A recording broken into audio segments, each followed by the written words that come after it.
Hello everyone and welcome back to episode 2 of this mini-series in which we just unlock the tech tree in KSP science mode. Lowne Aerospace. This series doesn't have a name, but we're just unlocking the tech tree in science mode. This is where we're at so far. This is kind of just a quick overview of the tech tree. Obviously I have the KSP DLC Making History installed, which is now publicly available if everything has gone smoothly. I mean, it's not at the time I'm recording this commentary, but I think it goes live tomorrow. So if it's been delayed or I've just got all this wrong, I'm sorry. But this is where this is what the tech tree looks like, in case you're wondering. So we have a few new parts installed, and I thought it'd be kind of nice to use the new parts in this video here. So in case you didn't read the title or look at the thumbnail, we're going to be going to the MUN. So I'm just going to kind of show a quick construction time-lapse of the Genesis Mark IV, which is our first MUN rocket of this career. In episode 1, we built a Minmus rocket.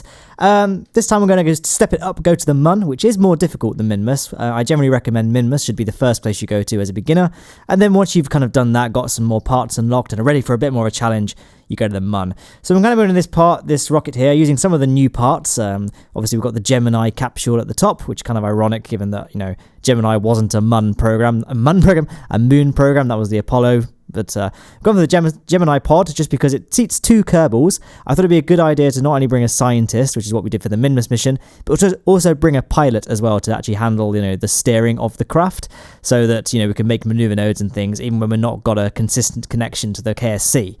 So just setting up some action groups there so we can kind of do all the science by just hitting the number 1 on the keyboard. And I've also kind of placed it so that all the units can be accessed just by going on EVA and not needing to fly around. Like you can access, the Kerbals can interact with them just as soon as they leave the cockpit. They don't need to use any they don't need to go down the ladder or anything like that. The exception is the Science Junior unit, but there wasn't really a nice way to sort of incorporate that in an elegant manner. So now we're just going to strut this up. We can use auto struts, but sometimes I kind of like using the old school struts. And then for our Kerb in orbit to MUN insertion transfer stage, I'm using one of the new parts again. It's the part that's meant to be analogous to the AJ10-137 engine that was used on the actual Apollo missions, which interestingly I found this out recently. That engine actually had twice the amount of thrust that was actually required to complete the mission, because the engine was originally designed to be part of a direct ascent profile where the entire command pod would land on the surface of the moon, so the engine would be used to actually land on and take off from the moon rather than just, insert the ship into orbit, which was kind of an interesting little fact I found out. And then we just kind of, built up the rest of the craft, draw the rest of the owl type scenario, because I think it's more fun to design your own rockets. So I don't want you to get too hung up on kind of trying to imitate this rocket, especially if you haven't got the DLC as well. I'd say just, have a bit of fun designing the rocket. But what I'm also doing here, I'm adding this instrument unit to the side of the rocket. This is one of the new science parts we've unlocked, and it's basically like an atmospheric analysis device. So I thought it'd be good to strap it to the first stage of the rocket so we can kind of do some, take some science whilst we're flying through the air. And I've got a science container unit as well, so we can get the data from it and then redo the test at different points in the mission. Obviously we can't do an EVA to take the science out because we're flying in a rocket, so we've kind of got a science unit and bound it to some action groups. There it goes. We can hit the action group 2 to run the experiment, and then we can hit action group 3 to store the experiment, and that means that we can keep on running it again and again until we eventually ditch that stage. And then we'll eventually ditch the science containment unit as well, but we'll take the data from it and store it in the Gemini command pod before we actually do that. So this isn't a particularly, amazing launch. It actually wasn't really that efficient, to be honest. I probably should have. I think I was a little bit too conservative with how much thrust I was using with the mainsail. I probably could have made this a little bit more efficient by being slightly more liberal with the throttle. But it didn't really matter too much. We got into a nice stable orbit. I think if anything, I would have preferred to have a slightly higher apoapsis and periapsis. You can see we're just barely above the Kármán line. Just because this is kind of a series that I appreciate beginners might be using to try and replicate for their own space programs if they're just starting out. So 75 kilometers, not even that. It's a bit risky. I'd probably recommend choosing a slightly higher apoapsis. This rocket can definitely get into a higher orbit if I'd flown it slightly better, so your mileage will vary. But as you can see, we have a huge amount of delta V remaining in this upper stage, over 4,500 meters per second remaining, which is more than enough to get to the MUN. So if you're finding, like, if you're in a situation where you're finding yourself a little bit short in terms of your actual apoapsis height, you can use some of the fuel in this stage, kind of finish off your circularization burn and things like that. But the reason why I've got such an enormous reserve of fuel in this ship is because I wanted to have enough fuel to kind of visit multiple biomes on the Mun. So we're visiting a few places just so we can try and maximize as much science as we can. That's also the reason why I wanted to bring a scientist Kerbal with us again, just so we could restore the Science Junior and Mystery Goo units and continue using them in multiple locations. So we'll just take the data from the science containment unit, and then we can execute a burn that will use almost all of the fuel in this stage to get ourselves on a trajectory that gets us to the Mun.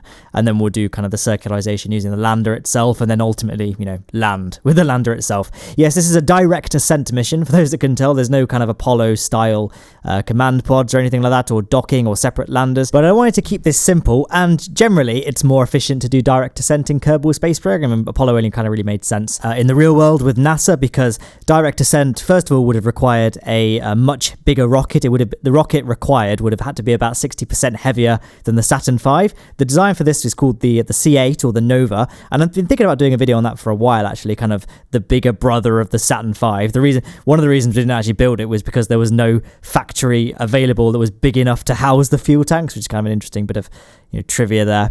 But Apollo style makes more sense in the real world because thrust to weight ratio is much better in the real world. The engines in KSP are much, much heavier than their real world analogs, and the fuel tank sort of mass to fuel levels are much, much worse than real world analogs as well. And the actual delta V required for a Mun trip is quite low. It doesn't really make much sense to do Apollo style missions. Things like places like Tylo or Eve, on the other hand, it makes a lot more sense to do Apollo style in those cases. It's much, much easier to do an Apollo style mission to Eve versus just a direct ascent mission to Eve. Rockets that are direct ascent on Eve tend to be much bigger than Apollo style ones. But for the purposes of places like Mun and Minmus, it really doesn't make sense to do Apollo unless you kind of just want the style points. Although that being said, I could have maximized the amount of science I'd done by kind of doing a sort of Apollo-style mission, in that we just, rather than just leaving a command pod in orbit and sending a lander down, we not only leave a command pod in orbit, but also a massive fuel reserve in orbit as well. So the lander can go down to the Mun surface, kind of hop about. When it's low on fuel, rather than having to head back to Kerbin, we could just get back to the kind of Mun station almost, refuel it, and then carry on landing and get our Mun science that way. That's generally the way to go if you want to just get through the tech tree as fast as you can, and we could have made it an even more efficient mission by using a nuclear engine on this lander rather than a LV-909 Terrier engine. There are other corners I cut on this mission to make it a little bit easier that I didn't necessarily have to take if I wanted to make this as efficient as possible. For example, I could have used a lighter command pod and just got by with just a science Kerbal rather than having a scientist and a pilot, which just adds a little bit of weight. And there's kind of a few other design compromises that I probably didn't need to make, just for the sake of kind of making this lander a little bit more interesting, making the mission a little bit more easier to execute. But also, I didn't want to just get the entire tech tree unlocked by just visiting the Mun and Minmus, because it's a little bit boring to just be visiting just two places in this series to unlock the tech tree, but it also makes the idea of visiting places like Duna or Ike or Gilly, just other places outside the Kerbin system, it makes it a little bit more justifiable because I still have science left to unlock, so it kind of, gives more purpose to those missions than just going for the hell of it, which is, a good enough reason anyway. But I don't know, for the sake of this kind of being a science tech tree unlocking series, it's kind of nice to actually be unlocking science that we can then use. But yes, good going, Matt. You didn't talk at all about the Mun landing there, but I hope you kind of saw. I mean, I'm guessing most of you kind of know how to land on the Mun at this point, or you kind of have enough practice on Minmus where it shouldn't be too much of a step up to do a Mun landing. I essentially just I just sort of locked myself on the retrograde marker in orbital mode on the nav ball, and just I'm quite good at eyeballing it at this point. I can kind of guess where I need to start burning in order to do a kind of efficient suicide burn. For those of you that don't know what a suicide burn is, it's essentially a maneuver in which you kill off both your horizontal and vertical speed kind of in one go, and you end up getting to 0 meters per second about the time you touch down. It wasn't a perfect suicide burn, to be fair. I did end up coming to a stop to a little bit above the Mun surface, and then I just kind of kept myself to low thrust as we gently descended down. But if you are like brand new to landing on the Mun, what I would recommend is simply aim yourself retrograde on the nav ball, and then just continually burn that way until your horizontal speed is completely 0. The way you can tell it's 0 is if you have Kerbal Kerbal Engineer installed and it will tell you. If not, just have a look at the nav ball. The retrograde marker will basically be bang in the center at the top of the nav ball, which if you've built a ship like this, it will be in the middle of the blue part. And then from there, just kind of begin a nice slow vertical descent. So your ship will then just basically be falling perpendicular to the surface. Just keep your speed low, and then when you're touching down, try and aim to be below sort of 5 meters per second. I try and sort of touch down at about 1 meter per second, especially if you're landing on a slope. But, you know, the landing legs in this game and even the engines are quite good at withstanding impacts, so don't worry about being too dead on. So at this point, I'm trying to aim for this biome here. At the edges of the craters, there's a very thin band of midland biome. Unfortunately, that means we're on a very steep slope because it's the edge of a crater, so I had to very carefully pick out a spot that wasn't too sloped. Nearly touched down there, then realised that's probably a little bit too steep to get away with, so I kind of did a little vertical hover to get myself onto a slightly flatter area. I retracted the solar panels just in case this thing tipped over. This isn't the best lander design to try and emulate for beginners because it's very, very top heavy, and it's not a particularly well built design. I really just wanted to show off. I really wanted an excuse to use the Gemini command pod to just kind of, you know, sample some of the new parts in ways that, you know, NASA didn't actually use them for, because I don't know if you guys know this, but it wasn't actually a Gemini pod that landed on the Mun. I did think about the new Apollo style landing can, to be fair, but it's actually quite heavy for what it is. So I didn't bother with it. Anyway, we can get on our Kerbal on an EVA, which, again, some of you have probably noticed at this point, it's the new spacesuits, which, again, are part of the DLC. I kind of like the way the new spacesuits look, actually. I probably will continue using the normal ones as well, but I think occasionally I'll use the new ones, because I kind of like the way they look. Anyway, we've now got Minmus, so let's see, we've got the east far side crater biome, we've done the Midlands, and I know at the edge of this crater ledge will there be another biome. So if you want to kind of know where the biomes are, what you could do is do a quick save and then just fly around until you see another biome appear on Kerbal Engineer, or by going on EVA, doing an EVA report to see what biome you're over, and then kind of make a note of where that is on the map, then quick load the quick save, and then just do that flight, but, you know, efficiently. I tend to just use a biome map, or some places I kind of know where biomes roughly are. Like I know on the Mun, for example, all the big craters are their own biome, and they're all surrounded by a little like strip of midlands. So, you know, it's kind of a little bit of both, really, in my case. So, yeah, whenever we land, obviously I hit number 1 on the action groups to do all the science automatically, and then we just get our Kerbal to take all the data, and then whilst we're on our EVA, we can do an EVA report, take the existing crew report from the command pod as well, so we can do crew report to each biome as well, and then obviously take our service sample. And at this point, I kind of panned the camera around and noticed we've actually got quite a nice scenic view. Sometimes, you know, I play this game and I'm kind of rushing through. I don't really take a moment to sort of take in the sights, and it's a pretty beautiful game. I mean, it's not, but just it's complemented by the fact that it's a real challenge to get anywhere. So it's all the more satisfying when you get nice little vistas like this. So yeah, I did a nice little cinematic beauty shot there, and then we can plant our flag and label the Highlands biome in case anyone's got this like not on 720p. If you're watching on 480p or lower and you can't necessarily read the text very well, I'm essentially naming all my flag sites after the biome they're in, so if I wanted to come back later and get more science, I would avoid the biomes I've already got flags planted in. I know you can kind of do this using the R&D complex that has science archives, and it shows you where you've got science from so far, but it makes it a little bit easier if you can just see it on the fly on the map screen. One thing I think I'm going to do for the next kind of mission, it'll probably be a Juna mission, let's face it, because that's the cool planet. It looks like Mars. Everyone wants to go to Juna. So I'll probably do Juna as the next place I go to get science. And I think what I'll do is I'll showcase the other way of locating all the biomes in case you can't be bothered to get a biome map, or you kind of just want to do everything in the game without relying on outside resources. What I'll do is I'll put a satellite up around Juna before sending a crewed mission there, and I can use the satellite to find all the different biomes in a certain orbit, and you can actually place like sort of landing markers using the probe cores, so I can mark out exactly where the biomes are and where the landing sites need to be, just because that'd be kind of a cool, it's a bit more realistic as well to send a scout mission first. But I think it's something I've had an idea to do and just never really done it, but I think that'd be kind of cool to showcase that happening, even though I don't really technically need to do it myself because we have Kerbal Engineer to label out the biomes. Now I've kind of already started doing it, but I thought I'd take a risk because I think we've probably got enough Delta V to do one more biome. So I had a quick look at the map, and there was a Midland crater biome very close to where I was. Now I only had about 1,500 meters per second of fuel remaining, and you need I'd say about just under 900 to get back from Mun's surface to Kerbin's atmosphere again. So it was going to be very tight. There we go, 900. And there we are, touching down with just enough fuel to get back to Kerbin. So if you're going to do a similar sort of risky mission, I would wholeheartedly recommend very liberal use of F5 and F9 just to make sure you get it right. But it's fine. It's all fine. Don't worry, guys. So yeah, we can just do some science from the final biome. You can see taking the crew report out and putting all the science back in, you can see we've got a huge amount of science scrolling up on the top left of the screen. So we should get a nice chunk of the tech tree unlocked from this mission. And then obviously we could do our final routine of planting our flag, collecting a surface sample, EVA report, all that stuff, and then we'll go back onto the ship and, take off, I suppose. We can do a little bit more science from space near the Mun.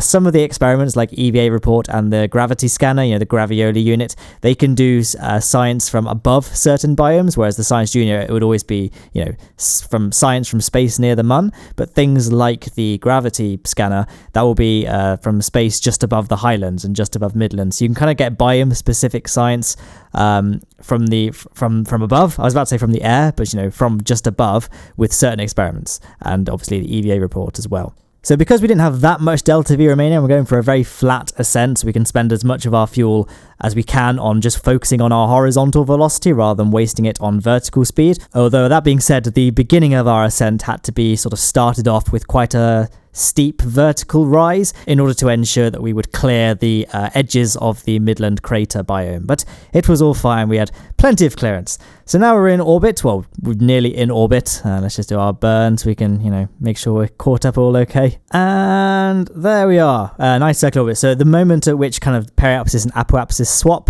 that's where kind of, you're in a circular orbit. So the way I went out planning this escape burn was I just created a maneuver node and then dragged the prograde marker so that the burn would require a similar amount of delta V to our total amount of fuel remaining, and then just kind of tweet it from there. So as you can see from I don't know if you can see based on your video quality, but we ended up having a little bit of fuel left over, so it wasn't too tight a budget, unlike the Minmus mission where I got a little bit too greedy with how many biomes I visited and how much science I unlocked, and I ended up having to do a Mun gravity assist to get back to Kerbin. Not the case this time, so it was all fine. So yes, now we can guess, well, I've just finished executing the burn, just being extra careful to make sure our periapsis doesn't go too low, because re-entry heating is a thing we have to worry about in KSP. I didn't actually launch this thing with full ablative shields, because we don't need full ablative shields because we're not coming in at like an interplanetary speed, so we wouldn't actually need all the ablator available, and by shaving some of it off, we could save a bit of weight and therefore gain a little bit of extra range on this lander, so we could, just make sure we had enough range to get all the biomes we wanted to visit. So there we go, detaching the lower stage. I usually like detaching it at a very unsafe point, so it's going to be exploding and flying next to us quite close by, just for the video spectacle, and also because it's kind of cool to watch some fireworks as you re-enter.